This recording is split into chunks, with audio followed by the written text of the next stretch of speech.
Hi friends, welcome to the YouTube channel Vasani sir chemistry. સૌથી પહેલાં તો મારી ચેનલને સબસ્ક્રાઇબ કરી દો તથા બાજુમાં આપેલા બેલ આઇકનને દબાવવાનું ભૂલશો નહીં। આજના વિડિયો લેક્ચરથી આપણે ચેપ્ટર 9 સવર્ગ સંયોજનો, જેનું બીજું નામ છે સંકીર્ણ સંયોજનો, શરૂ કરવા જઈ રહ્યા છે। તો આની થિયરી સમજાવું, પહેલી થિયરી જે સ્ટાર્ટ કરું એ પહેલાં હું અહીંયા કેટલીક બાબતો સમજાવું છું। માત્ર જાણકારી માટે કેટલીક બાબતો સમજાવું, પછી હું થિયરી શરૂ કરું તો તમને થિયરીમાં ખ્યાલ આવશે, સ્પષ્ટ ખબર પડશે। બાકી હું ડાયરેક્ટ થિયરી શરૂ કરી દઉં તો તમને બિલકુલ ખબર નહીં પડે। સવર્ગ સંયોજનો એટલે કે સંકીર્ણ સંયોજનો, જોજો હું અત્યારે જે સમજાવું છે માત્ર જાણકારી માટે છે, હજી કોઈ થિયરી શરૂ કરી નથી। આ બધું સમજાવી દઉં, બધું માઇન્ડમાં ક્લિયર કરાવી દઉં, પછી હું થિયરી સ્ટાર્ટ કરીશ। દુનિયામાં સૌથી પહેલાં સવર્ગ સંયોજનો એટલે કે સંકીર્ણ સંયોજનો આલ્ફ્રેડ વર્નરે બનાવ્યા હતા। તો એણે શામાંથી બનાવ્યા હતા? તો એણે કોબાલ્ટ ક્લોરાઇડ COCl3 અને એમોનિયા NH3 આ બંને વચ્ચેની પ્રક્રિયાથી તેમણે જુદા જુદા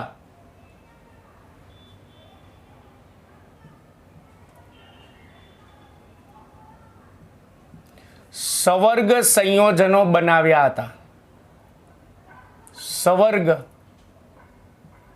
સંયોજનો બનાવ્યા હતા। તો કયા કયા આ બંને વચ્ચેની પ્રક્રિયાથી જે જુદા જુદા સવર્ગ સંયોજનો મળે, તો એ કયા કયા સવર્ગ સંયોજનો મળે? તો એનું સામાન્ય સૂત્ર અને તેનું અણુ સૂત્ર બંને લખું છું। તો આ બંને વચ્ચેની પ્રક્રિયાથી મળતા જુદા જુદા સવર્ગ સંયોજનોનું પહેલા સામાન્ય સૂત્ર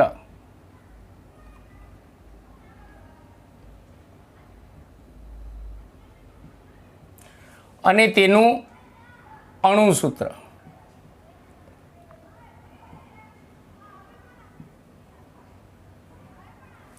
ચલો, એની અંદર કોબાલ્ટ ક્લોરાઇડ અને એમોનિયા વચ્ચેની પ્રક્રિયાથી તેમણે પહેલું સંયોજન મેળવ્યું COCl3 ઇન્ટુ 6NH3।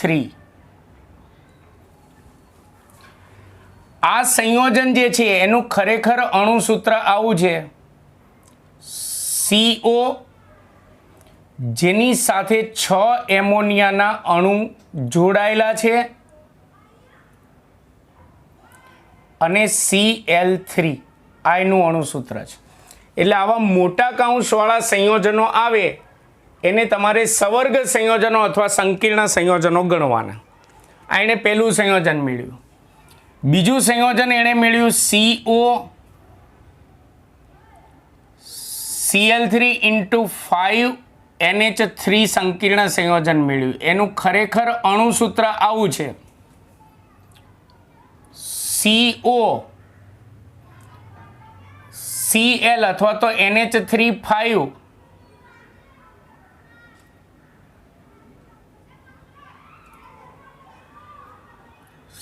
Cl અને બહારના ભાગમાં Cl2 આ બીજું સંકીર્ણ મેળવ્યું।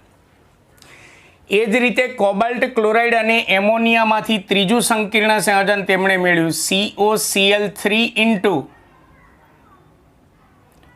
4NH3। એનું અણુ સૂત્ર છે CO NH3 Cl2 અને Cl।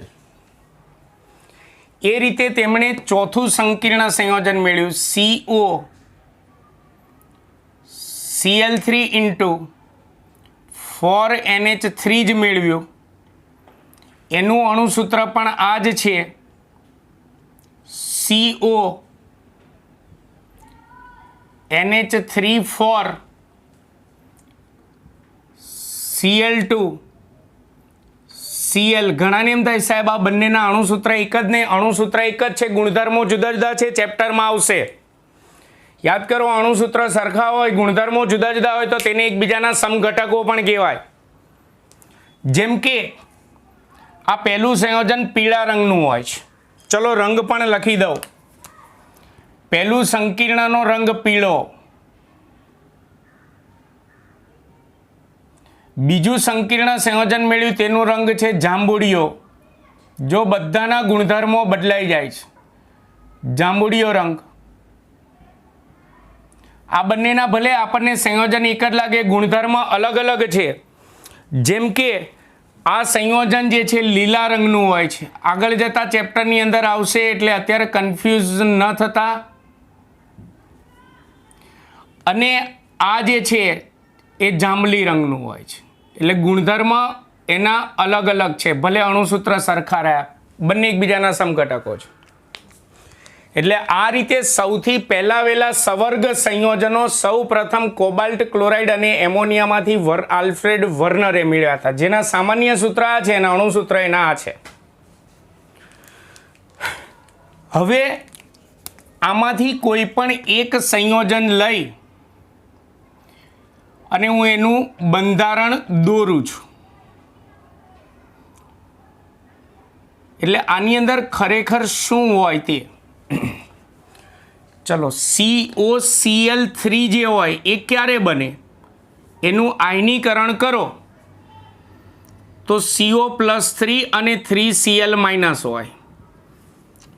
એટલે કોબાલ્ટે 3 ઇલેક્ટ્રોન ગુમાવ્યા હોય અને 3 ક્લોરીનના પરમાણુએ 3 ઇલેક્ટ્રોન મેળવ્યા, એટલે આ બંને વચ્ચે આયનીય બંધ હોય. હવે આપણે સંકીર્ણ સંયોજનમાંથી કોઈ પણ એક સંયોજનનું બંધારણ દોરી કેટલાક શબ્દો હું સમજાવી દઉં, પછી હું થિયરી શરૂ કરું. જેમ કે આની અંદર ચલો પહેલું સંયોજન લઈએ. આ પહેલું સંયોજન છે એનું બંધારણ થોડું ડીપમાં સમજજો. આમાં સંક્રાંતિ ધાતુ આયન CO+3 છે. હવે એનો મતલબ કોબાલ્ટે 3 ઇલેક્ટ્રોન ગુમાવેલા છે. તે 3 ઇલેક્ટ્રોન જે છે એ આ 3 ક્લોરીનના પરમાણુ મેળવે છે.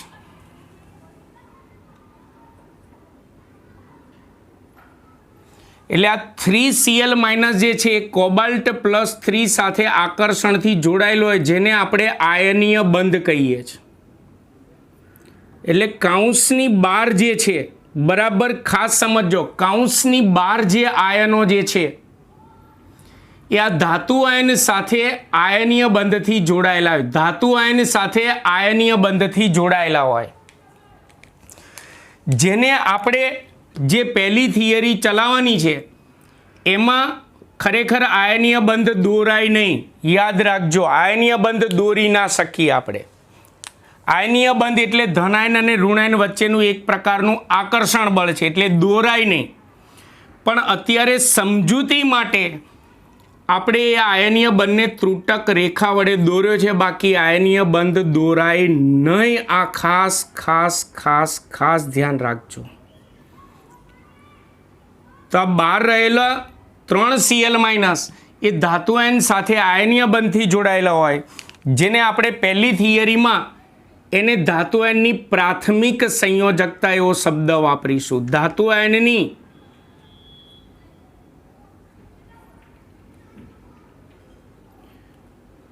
પ્રાથમિક સંયોજકતા એટલે તમારે સમજી લેવાનું, પ્રાથમિક સંયોજકતાથી આ ધનાયન અને ઋણાયન કયા બંધથી જોડાયેલા હોય, તો આયનીય બંધથી જોડાયેલા હોય. અને આ પ્રાથમિક સંયોજકતાનું મૂલ્ય કેટલું હોય, તો આને 3 ઇલેક્ટ્રોન ગુમાવ્યા અને 3 ઇલેક્ટ્રોન મેળવ્યા, એટલે અહીંયા ધાતુ આયનની પ્રાથમિક સંયોજકતાનું મૂલ્ય 3 હોય, અથવા તો તેના પર રહેલા ધન વીજભાર જેટલું હોય. આવું યાદ રાખવાનું. આ પ્રાથમિક સંયોજકતા સમજાવી. હવે આ 6 એમોનિયાના અણુઓ, 6 એમોનિયાના અણુ છે. 1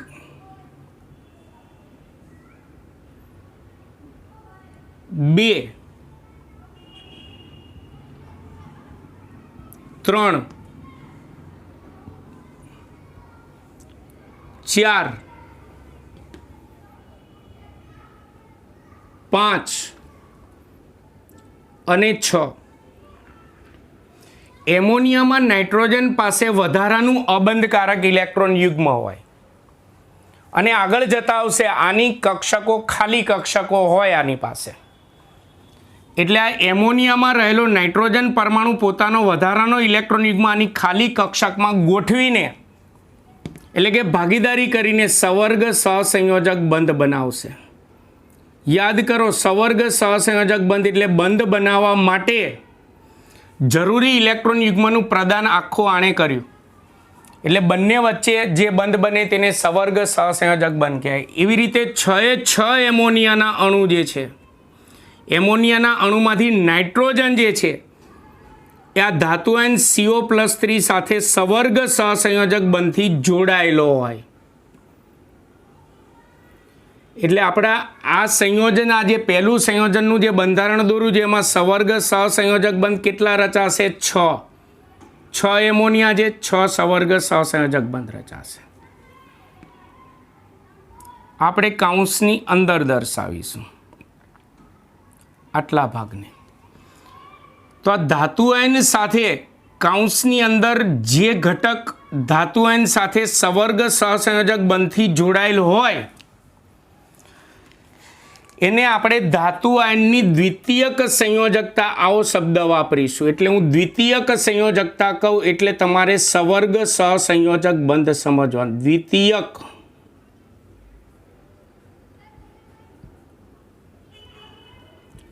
સંયોજકતા એટલે કૌંસમાં લખું છું સવર્ગ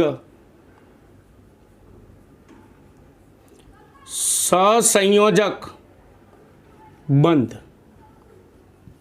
એટલે હું થિયરીમાં પ્રાથમિક સંયોજકતા બોલું ને એટલે આ બહારનો આયન ધાતુ આયન સાથે આયનીય બંધથી જોડાયેલો હોય એ પ્રાથમિક સંયોજકતા સમજવાની. અને દ્વિતીયક સંયોજકતા બોલું એટલે કૌંસની અંદર જે સવર્ગ સહસંયોજક બંધથી ઘટકો જોડાયેલા છે એ સવર્ગ સહસંયોજક બંધને આપણે દ્વિતીયક સંયોજકતા એવો શબ્દ વાપરીશું. એટલે પહેલી જ મોસ્ટ આઈએમપી થિયરી આવે એમાં આવા શબ્દો આવશે: પ્રાથમિક સંયોજકતા, દ્વિતીયક સંયોજકતા. એટલે તમારે સમજી લેવાનું આયનીય બંધ, સવર્ગ સહસંયોજક બંધ એ રીતે. બીજું થોડું સમજાવી દઉં. ધારો કે આપણી પાસે સવર્ગ સંયોજન જે CONH3 6Cl3 છે, તો એનું જલીય દ્રાવણ બનાવો તો એ પ્રક્રિયા દરમિયાન એનું આયનીકરણ થઈ 3Cl- છૂટા પડે અને CONH3 આમાં કુલ ઋણ વીજભાર -3 છે તો કુલ ધન વીજભાર +3. હવે આનું આગળ આયનીકરણ થશે નહીં. એટલે આખો મોટો કૌંસ જે છે એ આખી એક સ્પીસીઝ તરીકે રહેશે, એનું આગળ આયનીકરણ થશે નહીં. એટલે યાદ રાખજો, આ બહારના આયનો જે છે એ ધાતુ આયન સાથે આયનીય બંધથી જોડાયેલા હોય અને કૌંસની અંદર જે ઘટક જે છે એ ધાતુ આયન સાથે સવર્ગ સહસંયોજક બંધથી જોડાયેલા હોય. એટલે કે બહારના આયનો ધાતુ આયન સાથે આયનીય બંધથી જોડાયેલા હોય અને અંદર સવર્ગ સહસંયોજક બંધથી જોડાયેલા હોય. દાખલા તરીકે આની વાત કરું, CONH3 છે અને 12 Cl2 છે. તો અહીંયા ભલે 3 Cl હોય, આમાંય 3 Cl- છે, આમાંય 3 Cl- છે, પણ આમાંથી 2 Cl- આયનીય બંધથી જોડાયેલા છે અને 1 Cl- આની સાથે સવર્ગ સહસંયોજક બંધથી જોડાયેલ. CO+3 છે એની સાથે 5 એમોનિયા સવર્ગ સહસંયોજક બંધથી જોડાયેલા છે અને એક Cl- સવર્ગ સહસંયોજક બંધથી જોડાયેલ. કુલ ઋણ વીજભાર -2 છે તો અહીંયા +2.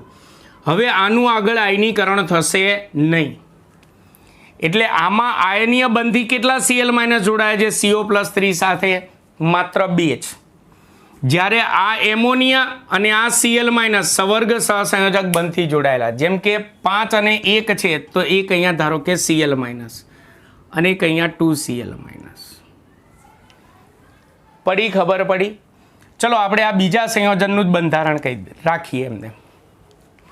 ટૂંકમાં એટલું યાદ રાખવાનું, કાઉન્સની બહારનો આયન હોય ને ધાતુ આયન સાથે પ્રાથમિક સંયોજકતાથી જોડાયેલો એટલે કે આયનીય બંધથી જોડાયેલો હોય, અને કાઉન્સની અંદર ઋણ આયન હોય અથવા તો તટસ્થ અણુ હોય તો એ ધાતુ આયન સાથે દ્વિતીયક સંયોજકતાથી જોડાયેલો હોય એટલે કે સવર્ગ સહસંયોજક બંધથી જોડાયેલો હોય. એટલે આયનીકરણ થાય તો બહારનો આયન છૂટો પડે, પણ આ જે કાઉન્સ જે છે એનું આગળ પછી આયનીકરણ થશે ને એ આખી એક સ્પીસીઝ તરીકે જળવાઈ રહેશે. ચલો હવે આપણે આ ચેપ્ટર સ્ટાર્ટ કરીએ.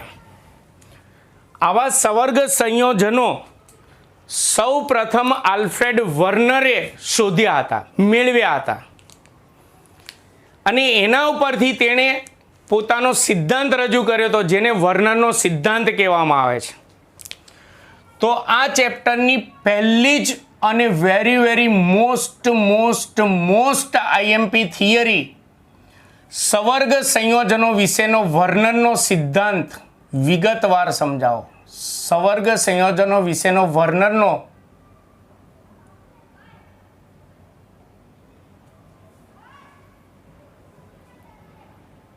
સિદ્ધાંત વિગતવાર સમજાવો. બહુ જ લાંબો પ્રશ્ન છે, આખો લેક્ચર 1 કલાકનો આખો લેક્ચર આમાં જતો રહેશે. ચલો સ્ટેપ બાય સ્ટેપ સમજીએ. મેં શરૂઆતમાં બધું સમજાવ્યું તો હવે આ સિદ્ધાંતમાં ખ્યાલ તમને આવી જશે. સૌથી પહેલા તો વર્નરે દુનિયામાં સૌ પ્રથમ સ્વિસ વૈજ્ઞાનિક આલ્ફ્રેડ વર્નરે આવા સવર્ગ સંયોજનોના બંધારણો વિશેના પોતાના વિચારો રજૂ કર્યા હતા. ત્યારબાદ તેમણે કોબાલ્ટ ક્લોરાઇડ અને એમોનિયામાંથી જુદા જુદા સવર્ગ સંયોજનો મેળવ્યા અને આ બધા સવર્ગ સંયોજનોના ભૌતિક અને રાસાયણિક ગુણધર્મોના પ્રાયોગિક અવલોકનો કર્યા. તો એમણે આ સંયોજનો મેળવીને કયા પ્રાયોગિક અવલોકનો કર્યા? તો આપણે પ્રાયોગિક અવલોકનો પહેલા ભણીએ.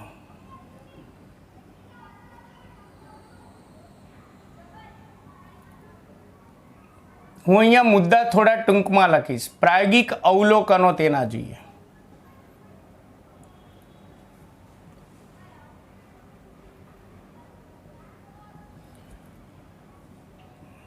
ચલો મુદ્દા સ્ટેપ બાય સ્ટેપ સમજીએ. એમણે આ સવર્ગ સંયોજનો મેળવ્યા પછી ભૌતિક અને રાસાયણિક ગુણધર્મોના પ્રાયોગિક અવલોકનોનો અભ્યાસ કર્યો તો એને માલુમ પડ્યું કે કેટલાક ધાતુ આયનો પ્રાથમિક સંયોજકતા પણ ધરાવે છે અને દ્વિતીયક સંયોજકતા પણ ધરાવે છે. એટલે કે આયનીય બંધ પણ બનાવે છે અને સવર્ગ સંયોજક બંધ પણ બનાવે છે. એટલે કે એણે પહેલું પ્રાયોગિક અવલોકન રજૂ કર્યું કે કેટલાક ધાતુ આયનો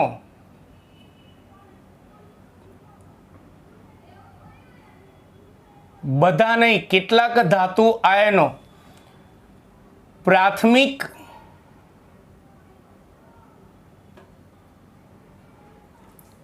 સંયોજકતા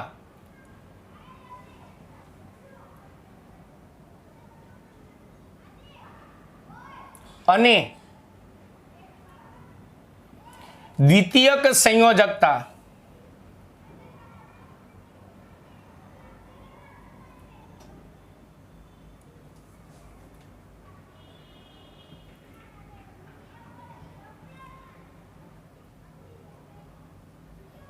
એમ બંને પ્રકારની સંયોજકતા ધરાવે છે. ટૂંકમાં આપણે ચોપડીની ભાષામાં કહીએ તો આલ્ફ્રેડ વર્નરે ધાતુ આયનોની પ્રાથમિક સંયોજકતા અને દ્વિતીયક સંયોજકતાની સંકલ્પના રજૂ કરી. એટલે કે એણે એવું શોધ્યું આના પ્રાયોગિક અવલોકનો પરથી કે ધાતુ આયનો પ્રાથમિક સંયોજકતા અને દ્વિતીયક સંયોજકતા એમ બે પ્રકારની સંયોજકતા ધરાવે છે. એટલે કે આયનીય બંધથી પણ જોડાય છે અને સવર્ગ સહસંયોજક બંધથી પણ જોડાય છે. જેમ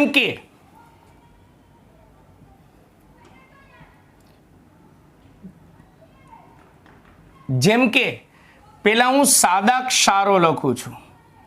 સવર્ગ સંયોજનોને પેલા માત્ર સાદા ક્ષારોની વાત કરું તો જેમ કે Cr Cl3, બીજું CO Cl2, પછી દાખલા તરીકે CO Cl3, પછી હજી એક ઉદાહરણ આપણે ચોપડીનું લખું PdCl2. હજી આમાંથી આ સાદા ક્ષારો છે. તો આ બધાની પ્રાથમિક સંયોજકતા જે છે, બધામાં ધાતુ આયનની પ્રાથમિક સંયોજકતાનું મૂલ્ય કેટલું હોય મેં હમણાં જ કીધું, ગુમાવેલા કે મેળવેલા ઇલેક્ટ્રોનની સંખ્યા જેટલું અથવા તો ધાતુ આયનના ધન વીજભાર જેટલું હોય. તો અહીંયા CrCl3 નું આયનીકરણ કરો તો Cr+3 છૂટો પડે અને 3Cl- છૂટો પડે. તો અહીંયા પ્રાથમિક સંયોજકતાનું મૂલ્ય કેટલું હોય? 3, ધાતુ આયનના ધન વીજભાર જેટલું, અથવા બીજા શબ્દોમાં કહે તો ધાતુ આયનના ઓક્સિડેશનાંક જેટલું. ચલો આની અંદર પ્રાથમિક સંયોજકતાનું મૂલ્ય કેટલું હોય? તો 2. આમાં કેટલું હોય? 3. આમાં કેટલું હોય? 2. આયનીકરણ કરજો, ધન આયન અને ઋણ આયન છૂટા પાડજો એટલે પ્રાથમિક સંયોજકતા મળી જશે. એટલે એણે સૌથી પહેલા ધાતુ આયનની પ્રાથમિક સંયોજકતા અને દ્વિતીયક સંયોજકતાની સંકલ્પના રજૂ કરી અને ત્યાર પછી એણે આ રીતે પહેલા પ્રાથમિક સંયોજકતા સમજાવી કે આ રીતે ગુમાવેલા કે મેળવેલા ઇલેક્ટ્રોનની સંખ્યાને તેની પ્રાથમિક સંયોજકતા કહેવાય. ચલો હવે દ્વિતીયક સંયોજકતા. તો ત્યારબાદ તેમણે કોબાલ્ટ ક્લોરાઇડ અને એમોનિયા કોબાલ્ટ ક્લોરાઇડ અને એમોનિયા વચ્ચેની પ્રક્રિયા દ્વારા નવા સંયોજનો મેળવ્યા. હજી હું એને સવર્ગ સંયોજનો શબ્દ વાપરતો નથી, નવા સંયોજનો મેળવ્યા જે મેં અહીંયા લખ્યા છે, અગાઉથી મેં સમજાવી દીધા. આ નવા સંયોજનોમાં વધુ પ્રમાણમાં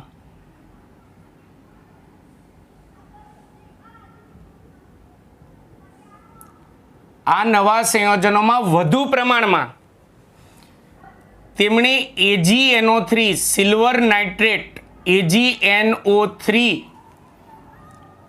નું ઠંડુ જલીય દ્રાવણ ઉમેર્યું. તો તેમને માલુમ પડ્યું કે આ જે નવા સંયોજનો મળે છે તેમાં વધુ પ્રમાણમાં ઠંડુ AgNO3 નું જલીય દ્રાવણ ઉમેરવામાં આવે તો આ સંયોજનોમાં Cl- ક્લોરાઇડ આયનો છે. ભલે આમાંય 3 Cl- છે, આમાંય 3 Cl- છે, આમાંય 3 Cl- છે, આમાંય 3 Cl- છે, પણ એ બધામાં AgNO3 નું ઠંડુ જલીય દ્રાવણ વધુ પ્રમાણમાં ઉમેરવામાં આવે તો તેમાંથી કેટલાક Cl- જે છે, કેટલાક Cl- એ AgCl સ્વરૂપે અવક્ષેપિત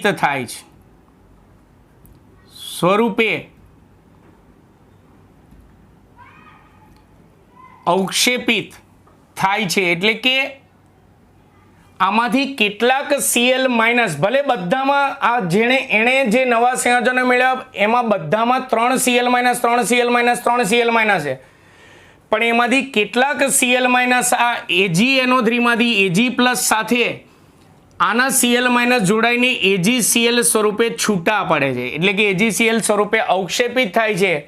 જ્યારે કેટલાક Cl- દ્રાવણમાં એમનેમ રહે છે, કેટલાક Cl- એ દ્રાવણમાં રહી જાય છે.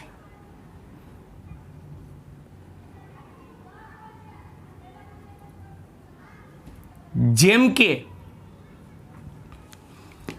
ચલો આપણે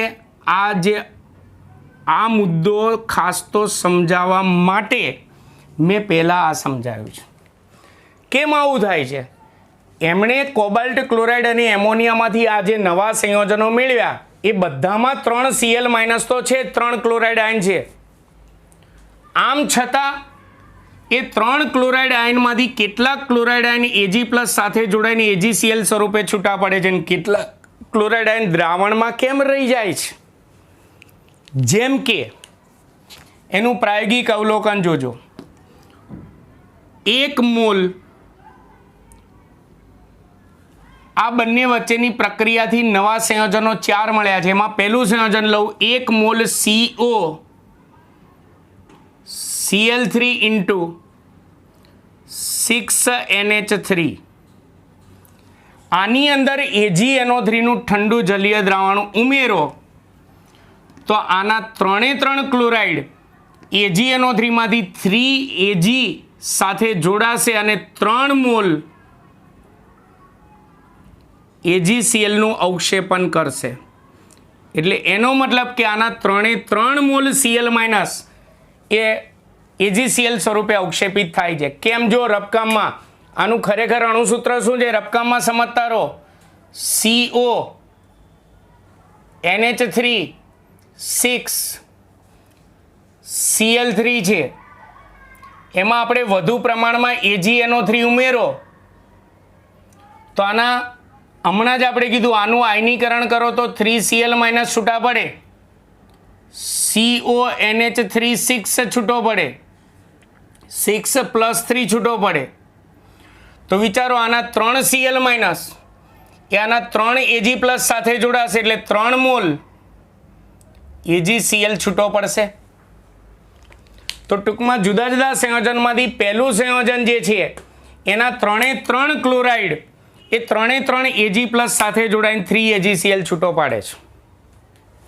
પણ બીજું સંયોજન લઉં, રબકામમાં આપણે સમજતા રહીશું. 1 મોલ COCl3 ઇન્ટુ 5H2O. ચલો આ બીજું સંયોજન જે છે એમાં ક્લોરાઇડ કેટલા છે? 3. આમાંય 3 હતા, 3 AgCl છૂટા પડ્યા. આમાં 3 ક્લોરાઇડ છે, આમ છતાં 2 મોલ AgCl નું તે અવક્ષેપણ કરે છે, 2 AgCl છૂટા પાડે છે. કેમ? 2 મોલ AgCl છૂટા પાડે છે અને 1 Cl માઇનસ એમને રહી જશે. કેમ? તો જો અહીંયા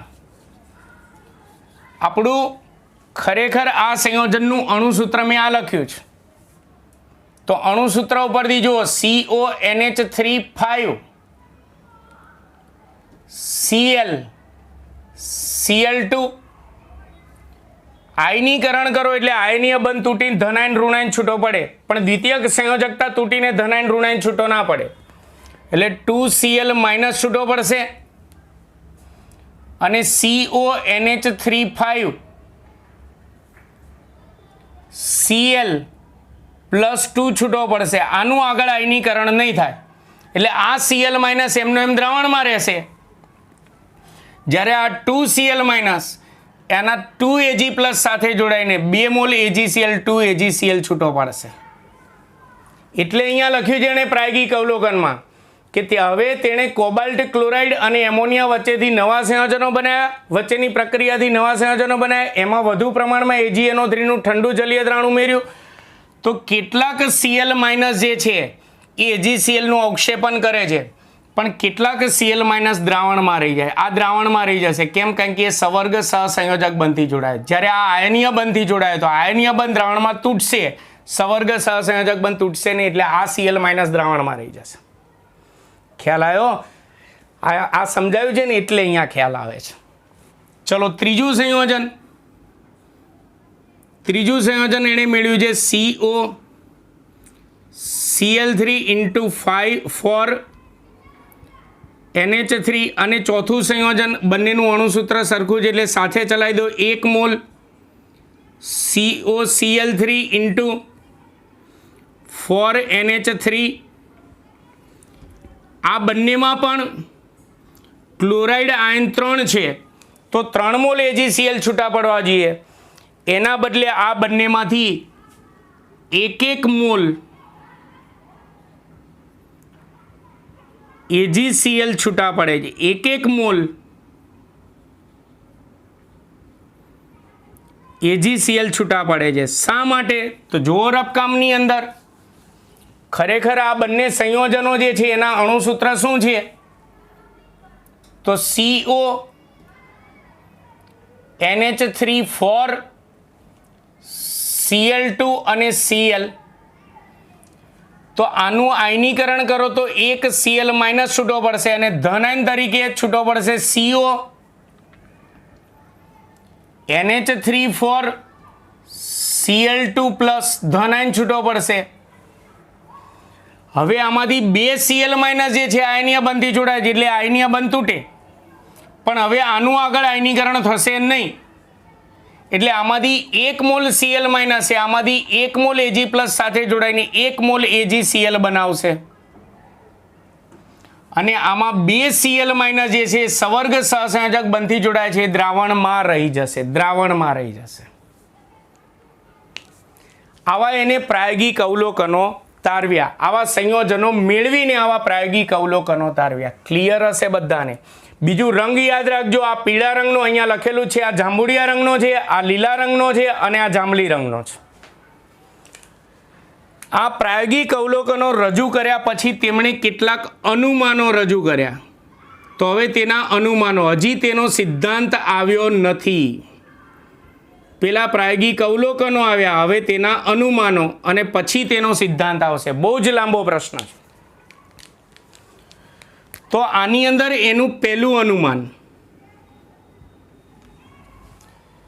કે ત્રણેયમાં 3 ક્લોરાઇડ આયન છે, આમ છતાં કેટલાક ક્લોરાઇડ આયન AgCl છૂટો પાડે છે અને કેટલાક ક્લોરાઇડ આયન દ્રાવણમાં રહી જાય છે.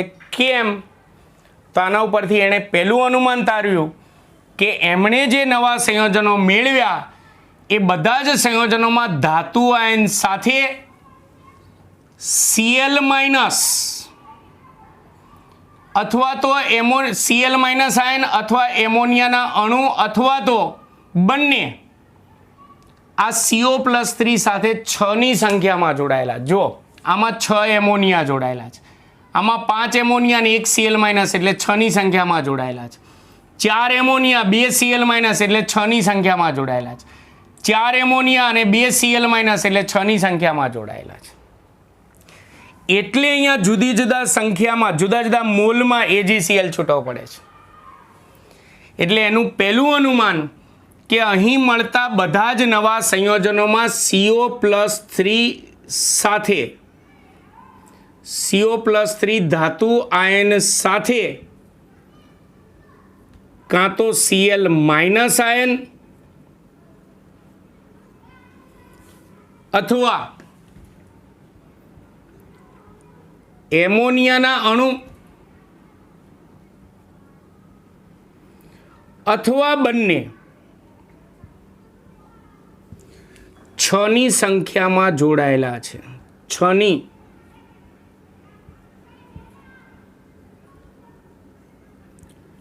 સંખ્યામાં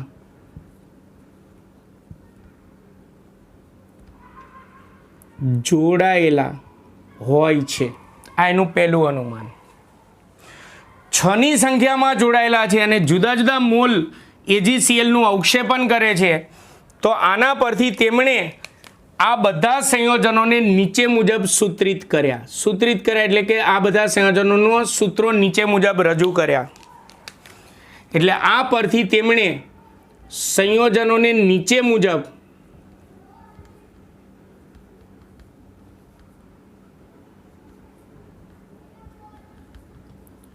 સૂત્રિત કર્યા.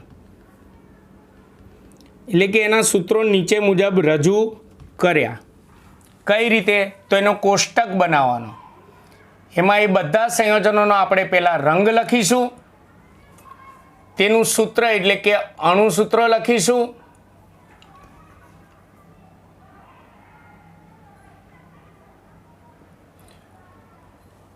અને તે વિદ્યુત વિભાજ્યની દ્રષ્ટિએ કયા પ્રકારનો વિદ્યુત વિભાજ્ય છે એ પ્રકાર લખીશું. જેમ કે એણે આ કોબાલ્ટ ક્લોરાઇડ અને એમોનિયામાંથી જે આ પહેલું નવું સંયોજન બનાવ્યું જે પીળા રંગનું હતું, એમાંથી 3 ક્લોરાઇડ એ 3 Ag+ સાથે જોડાઈને 3 AgCl છૂટો પાડે છે.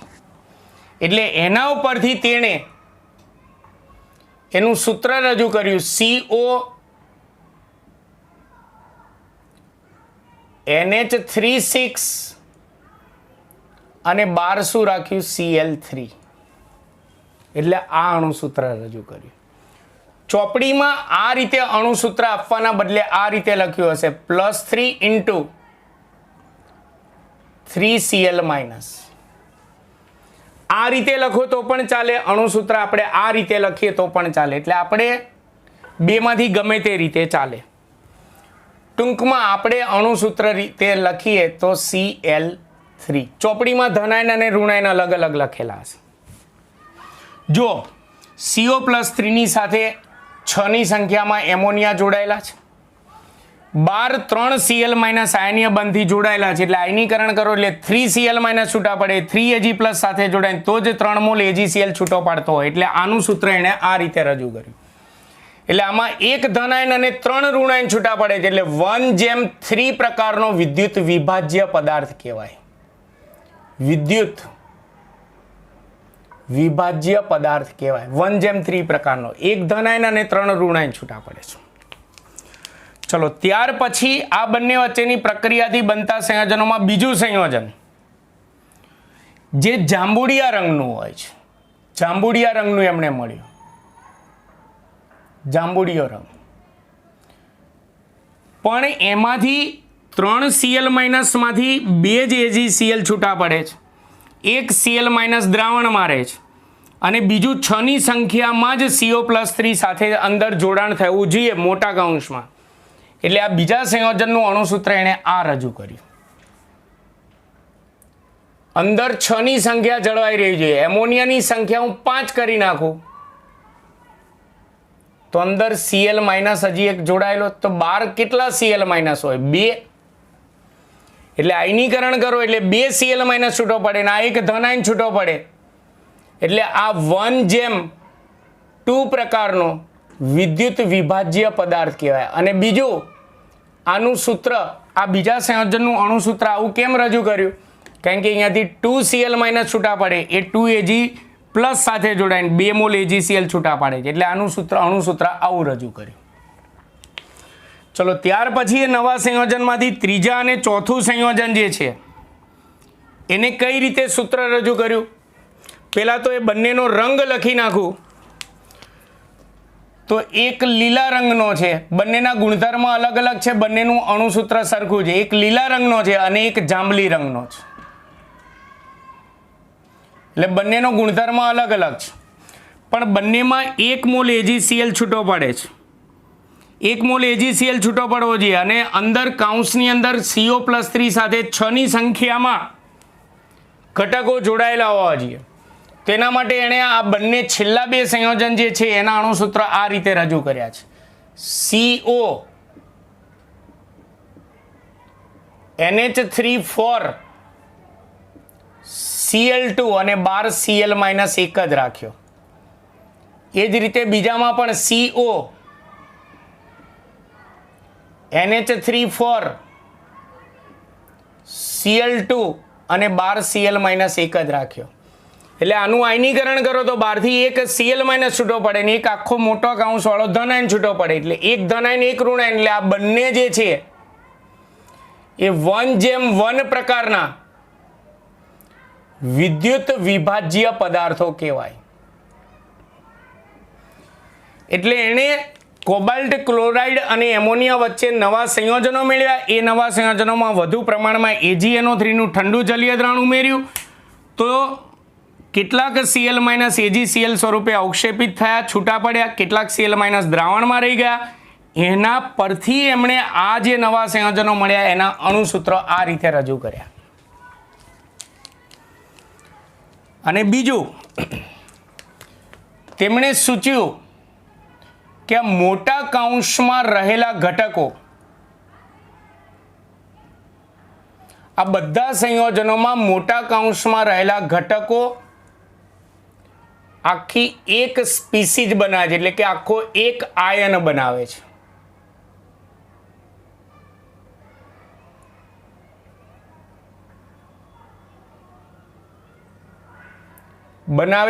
અને તેનું પ્રક્રિયા દરમિયાન આયનીકરણ થતું નથી. જેમ કે આપણે પહેલું સંયોજન જે CO NH3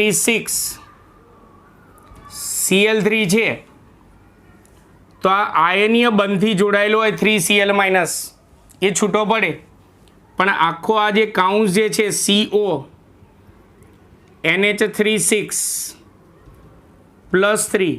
તો આખી એક સ્પીસીજ બને, એટલે કે આખો એક આયન બને જેનું પ્રક્રિયા દરમિયાન આગળ આયનીકરણ થાય નહીં. બીજું આ સૂત્રો રજૂ કર્યા પછી પહેલા શું કીધું કે આ મોટો કાઉન્સ આખો એક આયન બનાવે જેનું આગળ આયનીકરણ ના થાય. બીજું આ સૂત્રો રજૂ કર્યા પછી એણે એવું કીધું કે આ કાઉન્સમાં ધાતુ આયન સાથે જે ઘટકો જોડાયેલા છે, કાઉન્સમાં ધાતુ આયન સાથે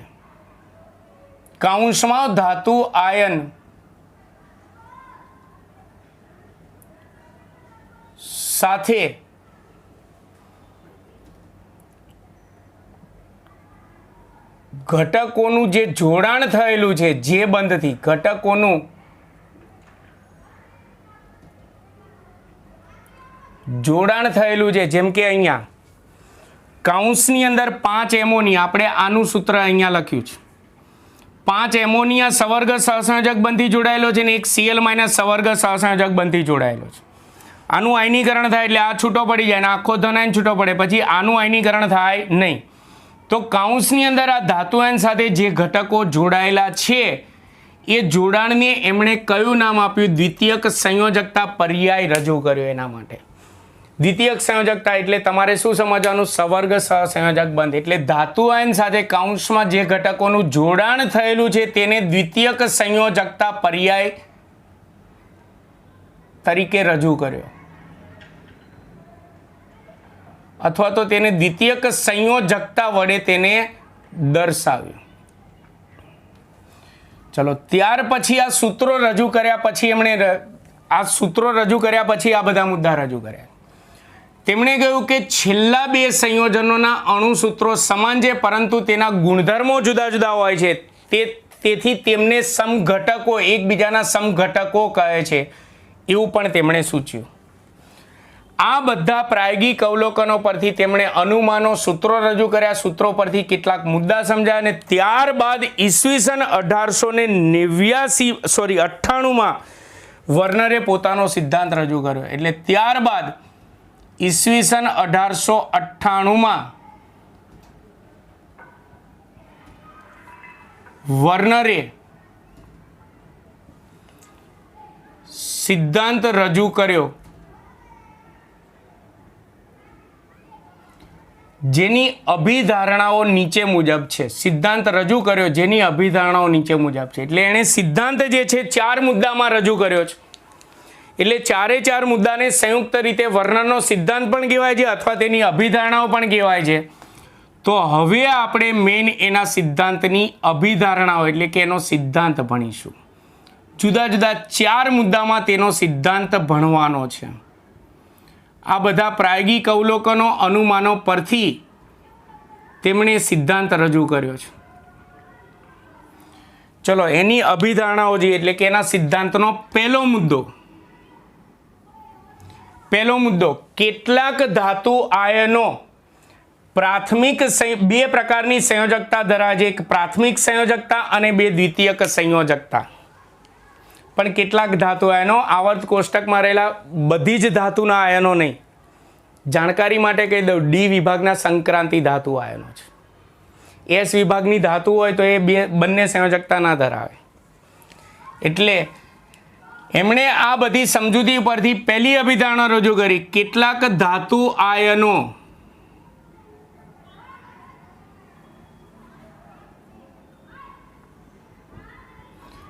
બે પ્રકારની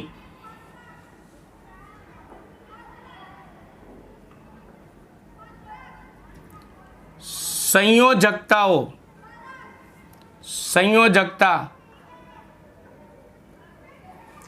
ધરાવે છે. એક પ્રાથમિક સંયોજકતા, એનું બીજું નામ યાદ રાખજો, પ્રાથમિક સંયોજકતા. મેં તમને કીધું આનું આયનીકરણ કરો તો પ્રાથમિક સંયોજકતાથી આ જે ઋણાયન અને ધનાયન છૂટા પડે, આયનીકરણ થાય, પ્રાથમિક સંયોજકતા તૂટે તો ધનાયન અને ઋણાયન છૂટા પડે. એટલે પ્રાથમિક સંયોજકતાનું બીજું નામ યાદ રાખજો, આયનીકારક સંયોજકતા.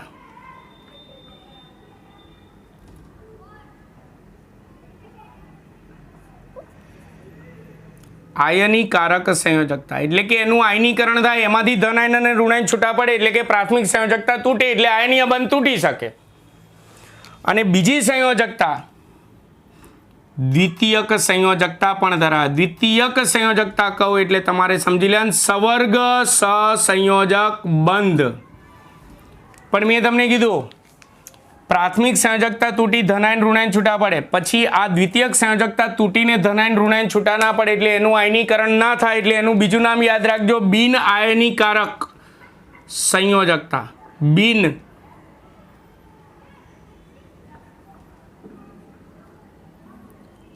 આયનીકારક સંયોજકતા. જેમ કે જો આ પહેલો એના સિદ્ધાંતનો મુદ્દો સમજાવવા માટે ફરી વાર હું લખું છું, CONH3 ચલો 5Cl અને Cl2 જ. તેમાં બહારના આયન ધાતુ આયન સાથે પ્રાથમિક સંયોજકતાથી જોડાયેલો હોય એટલે કે આયનીય બંધથી જોડાયેલો હોય. અંદર ઋણ આયન હોય કે તટસ્થ અણુ હોય એ ધાતુ આયન સાથે દ્વિતીયક સંયોજકતાથી જોડાયેલો હોય. એટલે ધાતુ આયન અહીંયા બે સંયોજકતા ધરાવે, પ્રાથમિક અને દ્વિતીયક. હવે આનું આયનીકરણ કરો તો 2Cl માઇનસ છૂટો પડે અને આખો ધનાયન છૂટો પડે CONH3 5Cl+2.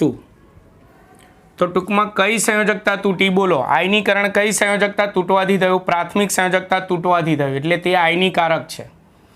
પછી આનું આગળ આયનીકરણ ના થાય કારણ કે દ્વિતીયક સંયોજકતા તૂટે નહીં એટલે કે સવર્ગ સહસંયોજક બંધ તૂટે નહીં, આયનીકરણ ના થાય એટલે એનું બીજું નામ શું છે? બિન આયનીકારક સંયોજકતા. આ એના સિદ્ધાંતનો પહેલો મુદ્દો. ચલો ત્યાર પછી તેના સિદ્ધાંતનો બીજો મુદ્દો એટલે કે તેના સિદ્ધાંતની બીજી અભિધારણા. એમાં એક મુદ્દો આનો અને એક મુદ્દો આનો આવશે. ધાતુ આયનની પ્રાથમિક સંયોજકતા, ધાતુ આયનની પ્રાથમિક સંયોજકતા નું આયનીકરણ થઈ શકે છે એટલે કે આયનીકરણ પામે તેવી હોય. ધાતુ આયનની પ્રાથમિક સંયોજકતા આયનીકરણ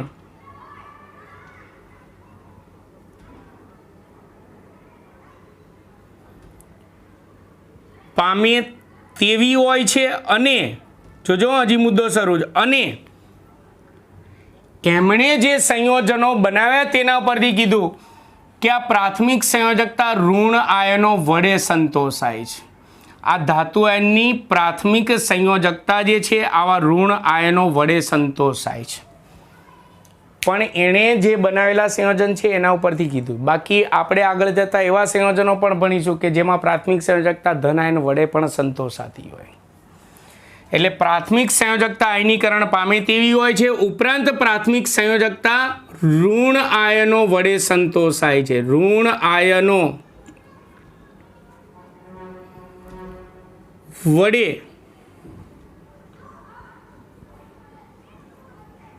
સંતોષાય છે. આ એના સિદ્ધાંતનો બીજો મુદ્દો. ચલો એના સિદ્ધાંતના ત્રીજા મુદ્દામાં એને દ્વિતીયક સંયોજકતા સમજાય. ટૂંકમાં પહેલા બે મુદ્દામાં પ્રકાર સમજાય, પ્રકાર કેટલા છે એ કીધા. બીજા મુદ્દામાં પહેલો પ્રકાર સમજાય, ત્રીજા મુદ્દામાં બીજો પ્રકાર સમજાય. દ્વિતીયક સંયોજકતા ધાતુ આયનની દ્વિતીયક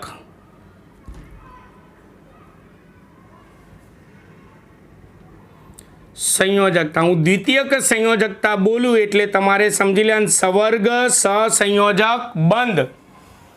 એનું આગળ આયનીકરણ થાય નહીં એટલે જ એનું નામ શું છે? બિન આયનીકરણકારક. તો જોજો આ મુદ્દામાં દ્વિતીયક સંયોજકતા એ બિન આયનીકારક હોય છે અથવા દ્વિતીયક સંયોજકતાનું આયનીકરણ થતું નથી. આયનીકરણ થતું નથી.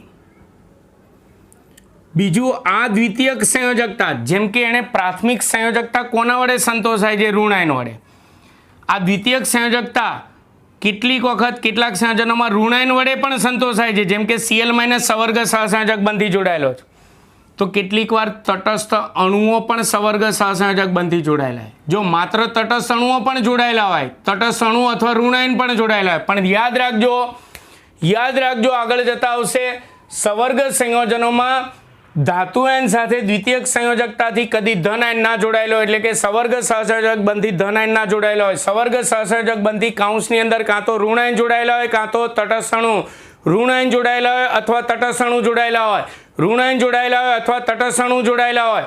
એટલે એનો મતલબ દ્વિતીયક સંયોજકતા એટલે કે સવર્ગ સહસંયોજક બંધ કોના વડે સંતોષાય છે? તો ઋણ આયન વડે, ઋણ આયન અથવા તટસ્થ અણુઓ વડે સંતોષાય. તટસ્થ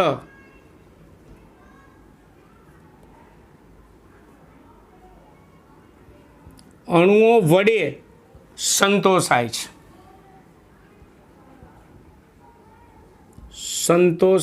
છે. હજી મુદ્દો શરૂ છે, આ મુદ્દો મોટો છે. આ ધાતુ આયનની દ્વિતીયક સંયોજકતાની સંખ્યા જે છે, જેમ કે 1 2 3 4 5, દ્વિતીયક સંયોજકતાની સંખ્યા એટલે સવર્ગ સહસંયોજક બંધની સંખ્યાને, ધ્યાન રાખજો લિગેન્ડની સંખ્યાને નહીં. આ દ્વિતીયક સંયોજકતાની સંખ્યાને ધાતુ આયનનો સવર્ગાંક કહે છે. જેમ કે આપણા આ સંયોજનમાં દ્વિતીયક સંયોજકતા એટલે સવર્ગ સહસંયોજક બંધ કેટલા છે? 1 2 3 4 5 6 છે. એટલે એના અહીંયા CO+3 નો સવર્ગાંક કેટલો થશે? 6. હાલ આ જે ઘટકો જે જોડાયેલા છે 1 2 3 4 5 અને 6, તો ઘણી વખત અહીંયા ઘટકો 6 છે અને બંધ પણ 6 છે, એટલે સવર્ગાંક 6 થાય છે. પણ આગળ જતા એવા સંયોજનો પણ આવશે કે જેમાં ધાતુ આયન સાથે ઘટકો 2 જોડાયેલા હોય, પણ એક ઘટક ધાતુ આયન સાથે 2 બંધ બનાવતા હોય. એટલે સવર્ગાંક કોને કહેવાનો? સવર્ગ સહસંયોજક બંધની સંખ્યાને કહેવાનો, આ જોડાયેલા ઘટકોની સંખ્યાને નહીં કહેવાનો. આ તો સદનસીબે આ પ્રશ્નમાં એવું આવે છે કે જેટલા ઘટક છે એટલા બંધ છે, બાકી ઘણી વખત ઘટકોની સંખ્યા અને સવર્ગ સહસંયોજક બંધની સંખ્યા અલગ અલગ હશે એવા સંયોજનો આવશે. એટલે યાદ રાખવાનું, સવર્ગાંક એટલે દ્વિતીયક સંયોજકતાની સંખ્યા, એટલે કે સવર્ગ સહસંયોજક બંધની સંખ્યા, ધાતુ આયન સાથે જોડાયેલા ઘટકોની સંખ્યા નહીં. સમજણ પડી ગઈ? એટલે ત્રીજો મુદ્દો ફરીવાર બોલું છું તેના સિદ્ધાંતનો. ધાતુ આયનની દ્વિતીયક સંયોજકતાનું આયનીકરણ થતું નથી, તે ઋણ આયન અથવા તટસ્થ અણુઓ વડે સંતોષાય છે, અને ધાતુ આયનની આ દ્વિતીયક સંયોજકતાને ધાતુ આયનનો સવર્ગાંક કહે છે, અને કોઈ એક સંયોજનમાં તેનો સવર્ગાંક નિશ્ચિત હોય. ધારો કે આ બધા સંયોજનોમાં સવર્ગાંક કેટલા છે? બંધ અંદર બંધ કેટલા બને છે? 6 6. તો આ બધામાં ધાતુ આયનનો સવર્ગાંક 6 છે. તો આ સંયોજનો હું કાલે બનાવું તો પણ એનો સવર્ગાંક 6 જ રહેવાનો. આના સંયોજનો 1 વર્ષ પછી બનાવું તો એ સવર્ગાંક કેટલો રહેશે? 6 નો 6 જ રહેશે. એ નિશ્ચિત જ હોય. અને તેના સિદ્ધાંતની છેલ્લી અભિધારણા, ચોથી અભિધારણા કે ધાતુ આયન સાથે દ્વિતીયક સંયોજકતાથી જોડાયેલા તટસ્થ અણુઓ અથવા ઋણ આયનો ચોક્કસ અવકાશીય સવર્ગાંક મુજબ ચોક્કસ અવકાશીય ગોઠવણી ધરાવે છે. ચોક્કસ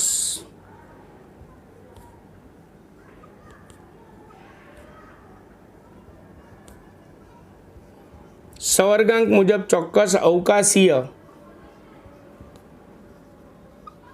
ગોઠવણી ધરાવે. ફરી એકવાર કાઉન્સની અંદરની વાત છે.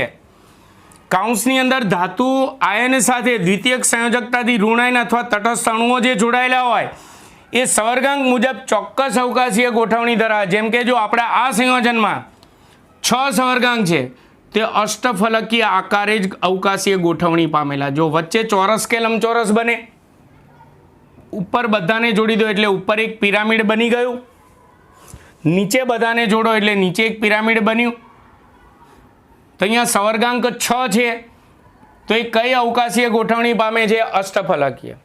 એવી રીતે આગળ જતા આવશે સમચતુષ્ફલકીય, સમતલીય, સમચોરસ, આગળ જતા આવશે. ટૂંકમાં કહેવાનો મતલબ સવર્ગાંક મુજબ આ ધાતુ આયન સાથે દ્વિતીયક સંયોજકતાથી કોઈ પણ ઋણ આયન જોડાયેલા હોય કે તટસ્થ અણુઓ જોડાયેલા હોય એ સવર્ગાંક મુજબ ચોક્કસ અવકાશીય ગોઠવણીમાં જ એટલે કે ચોક્કસ આકારે જ ગોઠવાયેલા હોય. તો આ વર્નરે રજૂ કરેલા પ્રાયોગિક અવલોકનો, એના ઉપરથી અનુમાનો, એના ઉપરથી તેણે રજૂ કરેલા સંયોજનોના સૂત્રો ઉપરથી તેમણે કેટલાક મુદ્દા સમજાયા અને ત્યારબાદ તેમણે 4 મુદ્દામાં પોતાનો સિદ્ધાંત રજૂ કર્યો. આ સિદ્ધાંતને વર્નરનો સિદ્ધાંત કહે છે. આ સાથે અહીંયા વર્નરનો સિદ્ધાંત પૂરો. આ ચેપ્ટરનો વેરી મોસ્ટ ઇમ્પોર્ટન્ટ ક્વેશ્ચન છે. વિડીયો લેક્ચર બંધ ના કરતા મિત્રો, સૂચના ખાસ સાંભળજો. મોસ્ટ ઇમ્પોર્ટન્ટ ક્વેશ્ચન છે. આ સાલ ગવર્મેન્ટે 70% જે કોર્સ રાખ્યો છે અને 30% કોર્સ કાઢી નાખ્યો છે. એમાં હું આ ચેપ્ટર 9ની અંદર પહેલાં હું 70% કોર્સ ચલાવીશ. જે થિયરીઓ કાઢી નાખેલી છે એ મેં તમને અગાઉ પણ જણાવ્યું છે. ચેપ્ટરના 12મો ધોરણનો 70% કોર્સ જે આપણો સંપૂર્ણ કોર્સ પૂરો થઈ જાય પછી કાઢેલી થિયરીઓમાંથી JEE નીટને અનુલક્ષીને જે થિયરીઓ હોય એ હું સાથે છેલ્લે ચલાવી દઈશ. એટલે તમારે યાદ રાખવાનું, હું વિડીયો લેક્ચર તમને મોકલું મારી યુટ્યુબ ચેનલ ઉપર મૂક્યો હોય એટલે સમજી લેવાનું કે આપણા કોર્સમાં છે એટલે મોઢે કરવાનો જ. અને જે થિયરી ન ચલાવી હોય પેમ્ફલેટમાંથી એ સમજી લેવાનું કે આપણા કોર્સમાંથી કટ ઓફ થઈ ગઈ હોય. અને કટ ઓફ થિયરીમાંથી JEE નીટને અનુલક્ષીને હશે એ હું છેલ્લે ચલાવી દઈશ. તો મિત્રો આશા રાખું છું કે તમને આ વર્નરનો સિદ્ધાંત જે છે, વર્નરનો સિદ્ધાંત પૂછાય તો માત્ર આટલું નથી લખવાનું, પહેલેથી છેલ્લે સુધીનું બધું જ લખવાનું છે. લોંગ ક્વેશ્ચન છે. તો મિત્રો આશા રાખું છું કે તમને આમાં ખ્યાલ આવી ગયો હશે. જો તમને મારો વિડીયો લેક્ચર ખરેખર સારો લાગ્યો હોય તો જરૂરથી સારી કમેન્ટ કરો. મારા વિડીયોને લાઈક અને સબસ્ક્રાઈબ કરવાનું ભૂલતા નહીં. નમસ્કાર.